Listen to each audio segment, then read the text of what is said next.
in future, as it is not a tense, we use modal auxiliaries to indicate the future time, and that's why it is called as future time.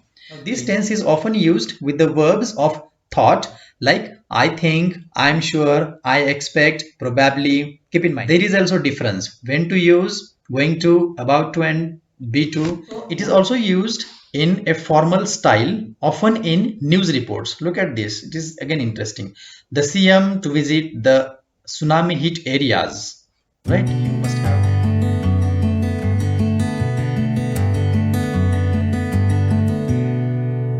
To the third tense now, future time, referred as future time or future tense. Structure and uses. It is used to describe actions in future time, and the structure is like this now: past, present, and now it is future. Structure same. Now in simple present we saw s plus verb ses and verb object. Then in simple past we saw subject plus verb, its ed form. Here in future, as it is not a tense, we use modal auxiliaries to indicate the future time, and that's why it is called as future time. So in simple future, it is subject plus shall will plus verb plus object. When shall will, so I shall, we shall, you will, he she it will, they will. You will get your certificates after the course. Continuous subject plus shall be or will be and verb plus ing, like I shall be, we shall be, rest we will be. This time tomorrow I will be teaching you degree in English. So I'm referring tomorrow's time. This time tomorrow I will be teaching you degree in English. I hope you are getting the usage also. When we use this, we will talk. Perfect. Subject shall have, will have, verb and its past participle plus object. By the end of this session, you will have learned all about English tenses. Right? When to use, again we will see. Perfect progressive. Subject shall, will have, been, verb ing plus object. Now this tense is less used. It is not used more because the work is done by either simple or the continuous present tense. So it is less used aspect of future time. By next year, we shall have been living here for 10 years. So it looks a bit complicated. So, and the longer this tense is less used. Let's move ahead and see the uses now. Simple future. It is used to refer to the things that you cannot control, and it expresses the future actions as a fact. Now, things you cannot control and the future actions as fact. Like, you will know your exam results in July. Facts. I shall be 34 on 30th of June. Right? Next, we also use this tense to talk about what we think or believe will happen in future. So what we think, what we believe will happen in future, to indicate that we use this future time. Like, I'm sure India will win the cricket match. So you believe, you think, like you are sure. So you're using I'm sure India will win the cricket match. I believe Mayank will be the president of the English club. Let's move further. Now this tense is often used with the verbs of thought like I think, I'm sure, I expect, probably. Keep in mind simple future is used with those verbs particularly. This tense is also used when we decide to do something at the time of speaking. This is interesting. So if we decide to do something at the time of speaking during our conversation with someone, we sometimes use simple future. Like, it is very foggy, I'll take my car. So you go out and you find it is very foggy outside, and you simply utter to your colleague or to your a friend going with you, it is very foggy, I will take my car. Right. Sir is in a meeting right now. That's fine. I'll wait. Right. So somebody has come to meet, and the secretary tells that gentleman that sir is in a meeting right now, and the gentleman says, that's fine. I'll wait. So while speaking, suddenly you decide to do something. So you use simple future time. Let's move ahead. Simple future with going to, about to, and be to.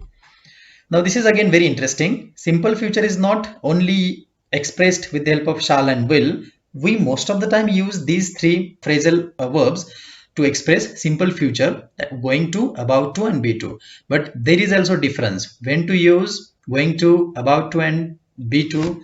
What is that exactly? Let us see now. When to use going to. If an action is already decided upon and preparations have been made, read carefully, listen carefully. Actions, they are already decided. We have decided to do something. In addition to that, preparations have already been started or made. Like, look at the example now. Have you finalized the dates for the conference? Yes, I'm going to show you tomorrow. So it was decided. It has already been decided to conduct a conference. And that's why your authority is asking, have you finalized the dates for the conference? And you are saying, yes, the dates are finalized and I'm going to show you tomorrow, when you are sure that you are going to show. Next, to express an action that is on the point of happening. So the next use is of this simple future with going to express an action that is on the point of happening. It will happen in just some time. Like, for example, let us get into the class. It is going to start soon. So just the point of happening, on the verge of happening, we use going to. Next is again about to indicate the immediate future. Right, look at this example now. Let us get into the class. It is about to start soon. What is the difference here? Going to start soon and about to start soon.